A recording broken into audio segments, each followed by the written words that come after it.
Hola, ¿qué tal? Estamos en el set de Atlántico Diario y nuestro invitado es José Manuel Hidalgo Cuñarro, arqueólogo con muchísimos años de experiencia y que ahora va a presentar, está terminando, bueno, ha terminado y falta solo estar en el proceso de edición para salir al público, un libro que se llama Breve Historia do Castro de Vigo, ¿no? Que es ese Breve Historia do Castro de Vigo. Pues nada, bienvenido por estar aquí, muchas gracias por estar aquí con nosotros y nada, ¿qué fue que encontró, qué sorpresa hay del Castro de Vigo?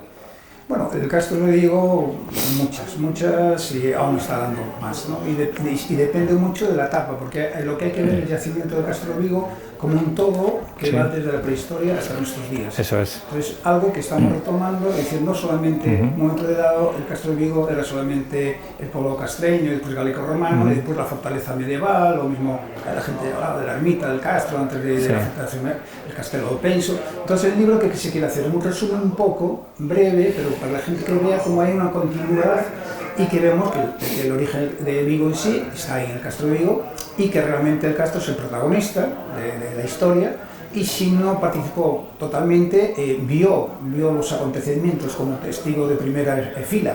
Puede ser cuando estuvieron los turcos, cuando estuvo Utrecht, que estaba sin construir nada el Castro de Vigo y tal, pero bueno, tenían allí una puesto de vigilia y tal, y pues quiere decir que la historia está a los pies del Castro de Vigo, ¿no? Sí, o sea que son 2000 años que tiene Vigo de historia, digamos, y 2000 años con el Castro presidido, ¿no? Sí, y aún más de prehistoria, en el sentido que ahí encontramos bifaces prehistóricos que nos hablan de pueblos que están nómadas, recolectores, que cazan, desde ahí lógicamente Vigo es un emplazamiento, el monte de un emplazamiento para ver todo el Valle Fragoso, entonces aparecen posiblemente hasta pueblos neolíticos, hay hachas de bronce, por lo cual sugiere que también antes del poblado castreño típicamente del hierro, había otro de la edad del bronce. Entonces hay una continuidad de hábitat que nos dice eso, que el hábitat era muy importante para esta gente y lo contemplaron siempre desde el origen. Usted sostiene que el Vicus, como llamarle así, era el mayor asentamiento poblacional de Galicia, ya en tiempos de Roma, ¿no? Sí, en el siglo I, II o III, por ahí, ¿no? Sí, vamos a ver, si nos atenemos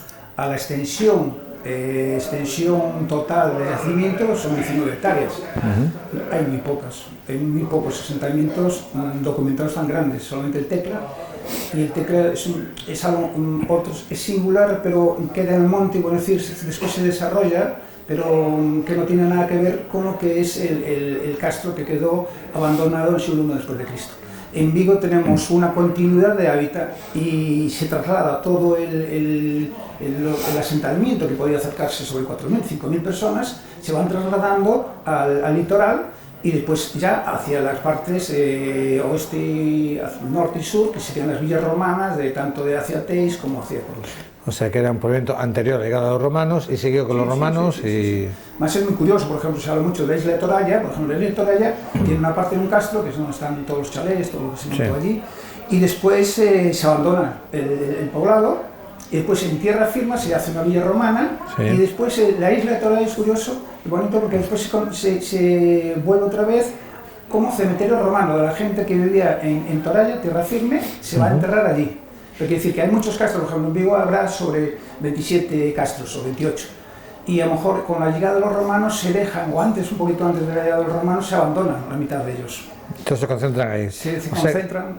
O sea que la historia de Vigo parece que es cíclica, porque lo hemos un poco es muy cíclica, no ha variado mucho de lo que es la... De hecho se dedicaban a la pesca, o sea, realmente es lo mismo el comercio, no era una gran ciudad, porque Vigo nunca llegó a ser una urbe, ese Vicus romano nunca llegó a ser una urbe, ¿no? Sí, claro, no. No tuvo esa categoría. No, por eso se curioso, ¿no? Con población, pero como ahora. Sí, más o menos, no somos ni capital de provincia, pero en cambio es la ciudad más grande de Galicia, ¿no? Sí, es curioso, pero es se está estudiando un poco los planteamientos porque normalmente la historia se hace en función a la historia de los romanos.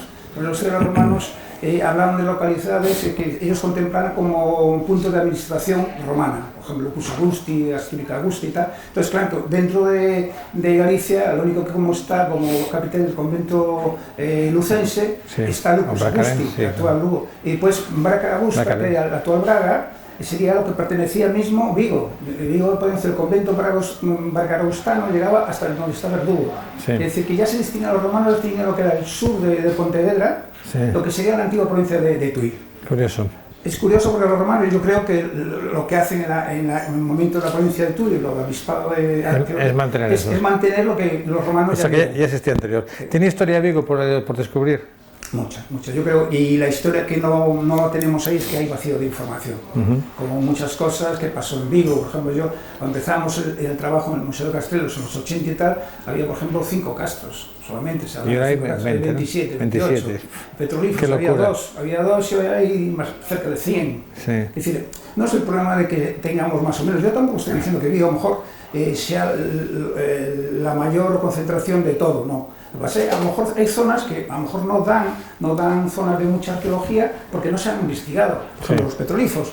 Hace, yo que sé, 20 años eran todos por Campo Lameiro, la parte del litoral tal, y por luego ahora no hablan nada. Ahora empezaron a trabajar ahí y empiezan a salir, claro. Es lógico. ¿Y qué cree o qué le gustaría que pueda hallarse todavía? Bueno, las pretensiones un poco desde la asociación mismo que montamos hace 2 años, la Asociación de Amigos del Castro de Vigo, es potenciar la investigación de, por ejemplo, unas partes que no conocemos mucho, que es la parte antigua, por decir, del poblado castreño, que estaría en la zona de la fortaleza, en el primer recinto, ¿no? Que eso se modificó todo en el 63, de hecho había la famosa ermita del Castro, el 63, aún una fotografía, pero no solamente una fotografía, sino en planos. Y ahí se remodeló todo y no tiene nada que ver con lo que era antiguamente. A lo mejor sería conveniente hacer algún tipo de sondeos ahí. Yo, por ejemplo, en las campañas del 87-88 se hicieron entre el primer y segundo recinto y el segundo y el tercero. En el primero y el segundo estaba todo arrasado a la construcción de la fortaleza. En el otro sí que salió la continuidad del poblado castreño. Pero en el interior no hicimos nada, porque estaba todo ya edificado. Ahora a lo mejor estaba el momento, que están con el proceso de la limpieza de las galerías subterráneas y tal, a lo mejor era el momento de hacer algún sondeo que ahí nos podría aclarar, por ejemplo, el origen más antiguo de Vigo, el famoso Castelo de Penso, si aparecen niveles medievales ahí, ver si hay algún resto de la ermita de Nuestra Señora del Castro, que sería de la época renacentista. Y fuera del Castro, a ver si encontramos algo romano importante, como está produciendo. Sí, yo creo que sí. Lo que pasa es que la desgracia ahora mismo de la arqueología, no en Vigo, sino en general, y no de Galicia, sino de toda España, es un poco que no hay, como había antes, arqueología de investigación. Propiamente dicha, hay arqueología de salvamento, arqueología de urgencia, entonces va paralelo a las construcciones, ¿no? Para evitar la destrucción se hacen esas excavaciones, pero por desgracia, digo yo que no es de investigación, porque hacen la excavación y a lo mejor se entera la gente por periódicos, que a lo mejor dais una noticia y habláis con el director. Por ejemplo, ahora aparecieron los restos de la muralla, que, sí, por eso, por ejemplo, ¿no? Que no sé si es partidario de conservarlas o no. Yo creo que sí, eso está. Vamos a ver. Yo más que nada lo importante es que haya un debate, no sé qué se tiran las pelotas entre una administración y otra administración. Porque yo creo que los arqueólogos tienen unos conocimientos muy determinados, pero aquí tienen que unirse los arqueólogos, el arquitecto, el ingeniero, porque se pueden dar soluciones a poder conservar. Yo lo que veo increíble un poco decir, si nosotros estamos celebrando un acontecimiento histórico como la Reconquista, que las evidencias de ese pasado pues no dejen constancia, o mismo la que teníamos, que habíamos musealizado hace muchísimo tiempo, esté tapada porque hay un problema de que hay filtración de agua y tal, hay que solucionar eso, porque si no es bueno que la gente vea lo que está celebrando y que vea restos de las murallas que defendió, ¿no? Y una última cosa, ¿por qué Vigo desapareció desde Roma, siendo una población tan importante hasta la Edad Media, desaparecen las brumas? Claro, es un problema bastante conflictivo, no solamente de Vigo, sino a nivel general, de Galicia en general, en España. El problema ahí destaca ya empieza Santiago. El problema es que hasta lo que son las iglesias románicas que van unidas sobre monasterios, por ejemplo, en Vigo podemos tener 3 o 4 o 5 iglesias románicas que nos hablan de ese periodo. Pero el periodo conflictivo del siglo VII, VIII al X, XI está ahí por ver. Yo creo que es lo mismo que el otro, lo mismo que hay falta de investigación, podríamos decir, arqueológica, aquí hay falta de investigación de documentos, ¿no? Sí. Hay que ver fuentes documentales, a lo mejor están en archivos que no se han investigado, pero bueno, que hay una lógica clara en el tiempo, está muy claro. Muy bien, muchas gracias por estar con nosotros. Vale, a vosotros.